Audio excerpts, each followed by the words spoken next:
You want to grow your company? Stop just selling the benefits of our company and start selling the feeling of being a part of something bigger than themselves.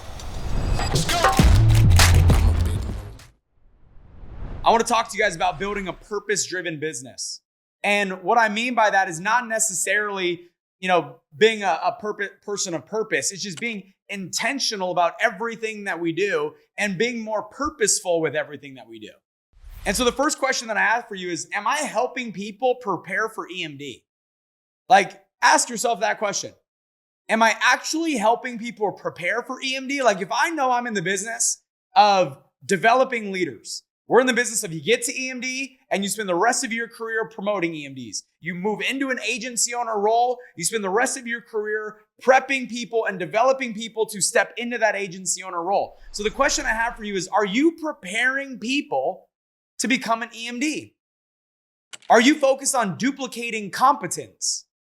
There's a different level of competence that an EMD needs to have, not only from an operational standpoint, but from a standpoint of how to deal with people, how to handle people problems, leadership, how to run a play, how to run a contest, when to run a contest. There is so much strategy that goes into running an effective base shop that continues to grow, that continues to climb, that continues to scale. There's so much strategy that goes into it. And so if we're in the business of duplicating ourselves and promoting EMDs, the question is are we duplicating competence? Are we focused on the duplication of competence when it comes to how to run an effective base shop that goes on to scale, goes on to promote EMDs, and goes on to develop? We got to ask ourselves that question. Second question that we got to ask ourselves is, how do I increase people's will to win and belief in themselves? You ever thought about that? How many people have you brought into your business that gave up? We're in entrepreneurship. 90% of businesses that start a business don't make it out of the first year, and 90% that do don't even break even until year 5. We're in a business where there's a lot of fall off. We're in sales where people are afraid to get rejected. They're afraid to try because they're afraid of what people are going to think of them. We're in a business where if you have any addiction to what other people think, you are in for a rude awakening. Because this whole business is filled with people thinking poorly of you at moments, people saying no, people rejecting you. The whole business is filled with this. And so if we don't learn how to increase people's will to win, if their reasons are not big enough to get them through the rejection, if their reasons are not big enough to keep on fighting, if their reasons are not big enough to overcome I'm afraid of what people are going to think of me, if we don't help them increase their will to win, the turnaround is going to be exponential. We need to get better at increasing people's will to win. How do we do that? We pour belief into them. We let them know what makes them special. We overcome the quit before the quit happens. How do I increase people's will to win? How do I increase people's belief in themselves? And these are questions that we need to constantly be asking ourselves as leaders, or else we're going to get a lot of fall off. We're going to get a lot of people that start with you that quit. And I don't know about you, I want to recruit to retain, not recruit to replace. And there's a big difference there. Number 3, am I on the relentless pursuit to build a machine-like business? My truck a couple months ago, we had to take into the shop. And one of the reasons is I turned on my truck and it was running, it was driving, but it didn't feel right. It felt like the engine was hunting a little bit.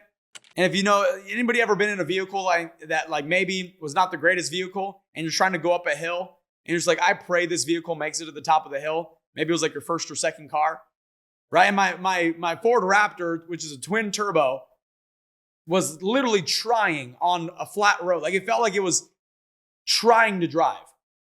I was something's off. There's something wrong with this machine. Something's off with this machine. And so we took it in and found out that animals got into my engine because I was on the road this last year and ate some of the different things within our engine. Long story, but the whole has zero relevance there. But the whole point is that my machine was not running like a machine, and it affected our speed. It felt like it required more effort to do the same job because the machine was not a well-oiled machine. Question, are you on the relentless pursuit to build a well-oiled machine-like business where your business has a rhythm to it? it's just pumping. It's just moving exactly. All cylinders are popping off exactly when to. Spark plugs are sparking. Gas is fueling. Everything is doing what it needs to do in order to be an effective machine. I need to drastically increase my communication. What is my plan to increase communication? There's a guy named Grant Cardone. You can love him or hate him. Does not matter to me. But one thing that he put out, and I thought it was so good, is he started posting on social media once every hour. Once every hour he was posting on social media. And when people went to him and they said, Grant, you're literally annoying. Nobody wants, like you're posting once an hour. That's not an effective way to grow and scale the algorithm, yada, yada, yada. And his mindset was, if I'm posting every hour and people log on to social media different hours of the day, that means every day I'm communicating to somebody. And if you're seeing from me, you're either referring people to me or you're buying from me. But if you're seeing me, you're thinking about me. And if you're thinking about me, it's going to lead to sales in some way, shape, or form. Question: how often are you communicating with the leaders of your base shop? How often are you communicating with the certified field trainers? How often are you sending every CFT a message in your base shop that makes them think about their business?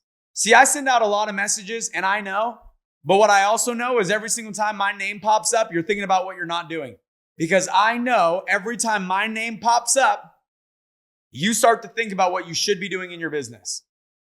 And it might be obsessive, but if you get a message from me every hour, then every single hour I'm triggering the thought, shoot, I should be doing something right now.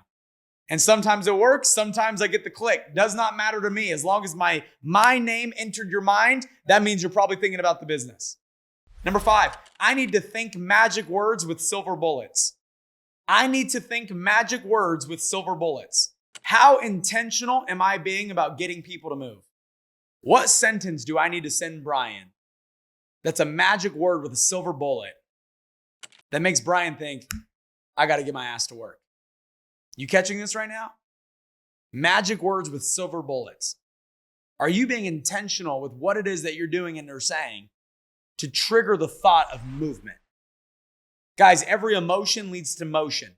So if I can trigger the right emotion in somebody, then it's going to lead to the motion that I want them to take in business.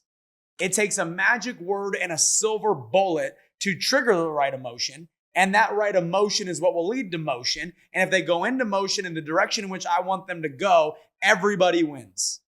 So on a daily basis, are you asking yourself, what emotion am I trying to trigger within my people through words that I'm putting out? Sometimes it's not good. I'll give you an example. Eric will piss me off every once in a while. And I just want to type back a message. And then I take a deep breath.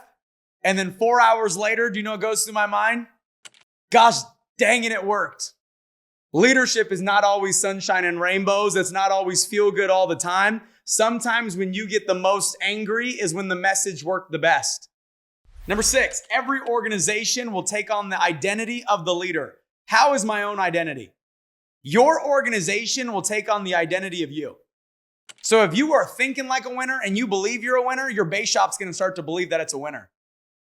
One of the reasons your base shop is not winning is because you're not operating and thinking as if it is. People are like, Chris, how come your base shop's popping off right now? What? Do you know why? He gets on every single base shop call and tells everybody on the call that their base shop is number one in the entire company.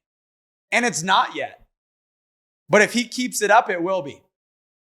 Why? Because he gets on and declares it every day. He is programming the mind of his people to think that they're a part of a winning team.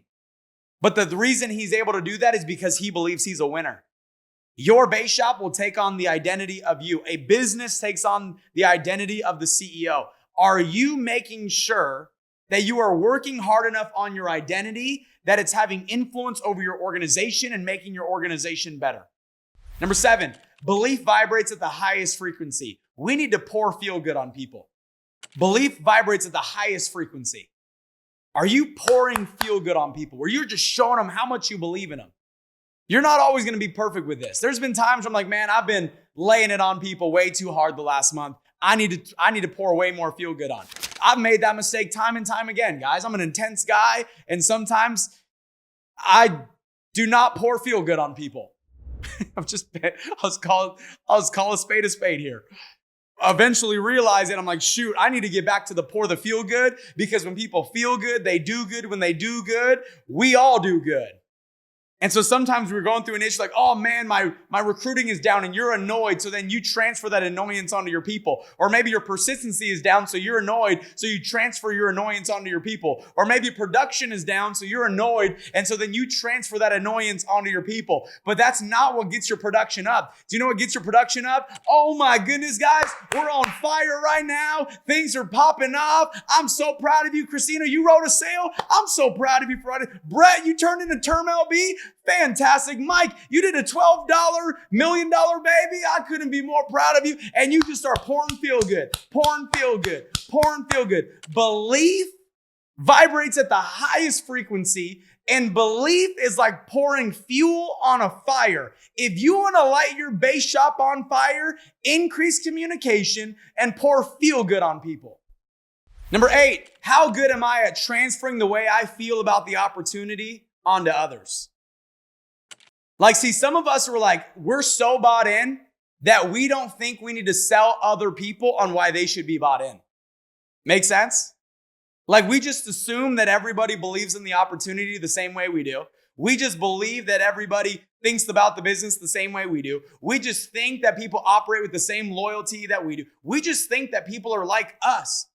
But there's a reason you're in a leadership role. And we cannot forget what our brand new person is going through. Your brand new person is doubting themselves. Your brand new person is questioning whether or not this is the company for them. Your brand new person is thinking, should I do this the rest of my life, or should I go try something different? And so we can't forget that just because we're bought in, that doesn't mean our people are bought in. And every day we got to wake up and think to ourselves, how do we help our people become more bought into our crusade, more bought into our cause, more bought into our culture, more bought into what we stand for, more bought into the environment? How do we get our people more bought in? Just because we're bought in doesn't mean our people are bought in. And one of the biggest mistakes that you can make as a leader is thinking that your people think about the business the same way that you do. Number 9, do people feel that the work they are doing has meaning? Or is it just another business? I don't know about you guys, but I want to live a meaningful life. Fulfillment comes from living a life of meaning, living a life of service. You want to keep more people? Help them to identify the meaning behind what it is that they're doing. Do people feel that the work they're doing has meaning, or are they just spinning their wheels, not thinking that what they're doing makes any difference or has any relevance? And we could talk about it from a surface level, but like, do they actually feel it? Number 10, am I executing with clear intent, injecting energy, and providing daily leadership? Question, are you providing daily leadership to your people? Like real leadership. If your actions do not inspire people to do more, be more, and want to achieve more, then you are not operating in leadership. Every day, are we leading? Or are we just managing our business? There's a big difference. We need to be injecting energy on a daily basis. Number 11, am I thinking like an Android or Apple? All my Android folks on here are like, what, Matt? What are you talking about? Am I thinking like Android or Apple?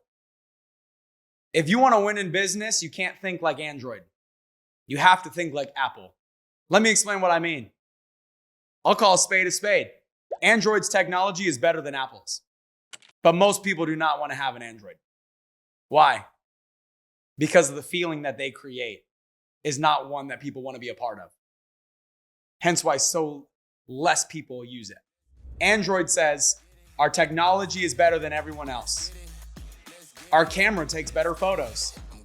This is the best technology in the world. You should buy it. Apple says, do you want to challenge the status quo? Do something that's never been done before? Be a part of a movement greater than yourself? Buy Apple. You see the difference? One is selling the benefits. One sells the feeling. You want to grow your company? Stop just selling the benefits of our company and start selling the feeling of being a part of something bigger than themselves. Let's get it. Let's get it. Let's get it. Let's get it. Let's get it. Let's get it. Let's get it. Let's get it. Yeah.